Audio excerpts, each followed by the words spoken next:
Havia um momento no qual fazer circular textos, fazer circular impressos, exigia uma capacidade criativa e algumas improvisações. O jornal A Presença, produzido pelo jornalista Luiz Eduardo Oliva e por Luiz Carlos Fontes, foi um jornal impresso em mimeógrafo. Primeiro a álcool, depois a tinta. O processo de produção da matriz, a fim de obter as cópias que eram distribuídas, era um processo completamente artesanal. Exigia muita sensibilidade e muita criatividade para trabalhar com um stencil a tinta. Luiz Eduardo Oliva, neste vídeo de memórias, nos fala do que era produzir um jornal a partir de uma matriz de stencil a tinta, para que no mimeógrafo se obtivesse cópias de boa qualidade. E ainda mais, introduzindo ilustrações nesse impresso. Vamos acompanhar este novo vídeo de memórias do jornalista Luiz Eduardo Oliva. Quando chega no Ateneu Sérgio Pence, Leão Magno Brasil, que era o diretor, embora fosse um cara extremamente competente da matemática, um negro que venceu, etc., e ele vinha na cartilha mesmo do autoritarismo. Ele era um grande realizador, mas dentro da visão autoritária daqueles que se integraram à ditadura.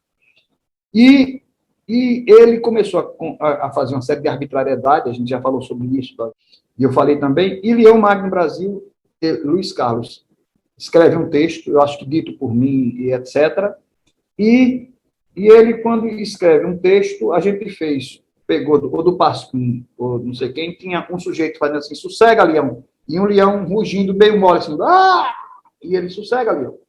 E o nome era sossega, leão, e a gente dava um pau em leão. Leão chama todo mundo e Marcílio vai no meio, porque Marcílio era presidente do Interactivo, não tinha nada a ver com a história. E a gente tomou uma suspensão. Né? Então, é nesse contexto que veio o jornal, que já era muito facetado. O que a gente fazia? A gente preparava o stencil, Jorge, a gente preparava o stencil com buracos. Então, por exemplo, você está aqui, a folha em branco. Você aí fazia a manchete. A manchete, normalmente, ela era feita com aquele estilete, a manchete. Bem grande, a manchete. Aqui eu botei a manchete, a palavra manchete aqui, certo? Que era feita aqui. Aqui você escrevia de lado, por exemplo, se você escrevia uma frase, você escrevia no mesmo estilo, você escrevia aqui o texto. E deixava esse buraco em branco. O que a gente fazia com esse buraco? Deixava o buraco e preparava todo. Imprimia. Depois de impresso, a gente ia para a Gazeta, por conta de quê? João Oliva. Então, eu tinha acesso falamos com a papai, pediu a papai falou com o Orlando Dantas, era o filho de João Oliva com o filho de Silvério, a gente ia para a clicheria. Se você se lembra, a Gazeta era o seguinte, o vizinho tinha a agência, a usina, você entrava, tinha um corredor. Quando você entrava no corredor, na primeira porta logo ficava a sala do doutor seu Orlando, como chamava. A gente vinha, tinha outras coisas que tinha uma parte, você tinha a parte de redação, que era uma casa, era uma improvisação. Daquilo ali, você caminhava um pouco, tinha a clicheria do lado direito. Depois da clicheria, lá atrás, tinha o maquinário. Então, essa visão, para mim, da Gazeta, do prédio da Gazeta, é altamente real. Me lembro de ir no Porto, as máquinas assim, todo mundo, a gente, forçosamente, para sair da sala de seu Orlando, para entrar e para ir para ali no tipo de uma rotativa, certo? Você tinha que passar. E depois teve um lado que eles botaram o Telex, né? o serviço de Telex também. Você tinha forçosamente que passar pela redação, de tal maneira que os caras estavam trabalhando aqui na redação, era um passo em passo. E lá é que eu vi primeiro como era a impressão a quente, por isso que veio a impressão a fria. Porque o sujeito, ele fazia até para me agradar, Luiz Eduardo Oliva, fazia pequenininho aqueles tipos que você fazia, o vinha derretido, tinha uma água, e ele montava aquilo ali, tinha até os divisores, tanto que a Gazeta tem a opção de, aparece de vez em quando a opção de pauzinho assim, que era a linha que você fazia, e você vinha e montava o clichê, tinha que estar na mesma altura para poder vir a prensa e ele imprensava. Então era o tipo móvel prensado pelo linotipo. Era assim que era. O que é que a gente fazia com a presença? A gente fazia com a presença, que eu acho que é uma história extremamente interessante para o jornalismo, estudantil sobretudo, a gente fazia no mimeógrafo aqui, aqui também, como você está vendo, e esse espaço aberto a gente imprimia com clichê. Por exemplo, a chegada do homem à Lua em 1968 ou 69. Você veja que eu estou falando de um menino de 14 anos, de 13 anos. A chegada do mundo à Lua, a corrida espacial é retratada com clareza em a presença. E como é que a gente fazia? A gente imprimia. E chegou a um ponto que a gente fazia o seguinte, a impressão era uma impressão, como é que eu digo? Era uma impressão extremamente manual. Era no estilo da xilogravura. A gente tinha um rolo, eles davam a tinta de impressão, você passava o rolo no clichê, vinha com o papel com cuidado, tinha que esperar, ele não podia estar muito molhado, vinha com o papel, passava um rolo enxuto por trás e puxava o papel. E aí você tinha a impressão manualmente feita.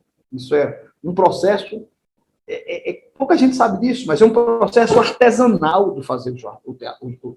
Talvez nas suas entrevistas todas, seja a primeira vez que alguém esteja contando este processo que ninguém imaginou que existia. Por jovens. Eu acho que isso é até rico, até para me fazer lembrar essa coisa. Então, a gente tirava um a um e tinha a quantidade, 300 mil que fosse, a gente varava a madrugada fazendo isso. E a gente ficava com um jornal que era o orgulho da gente. Depois surge o stencil eletrônico. É depois que veio o stencil eletrônico. O stencil eletrônico, a qualidade das fotos não era a mesma da qualidade do clichê. A clichêria que o seu Orlando liberava para a gente. Até porque aqueles clichês ficavam lá arquivados. Quando precisava de uma matéria qualquer, você puxava o clichê e jogava o clichê daquele que não existia. Você ia reproduzindo clichês da atualidade, mas os clichês antigos não jogava fora. Não gostava fora. É como as fotos que se guardou muito tempo naqueles arquivos das redações de jornal. Eu, como fui homem de redação de jornal, eu conheço tudo de redação de jornal. Daquela época.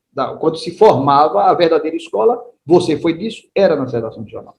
Então, a gente fazia o eletrônico. O eletrônico ele não tinha qualidade, mas tinha facilidade. Não tinha aquela noite, não tinha, era tudo mais rápido.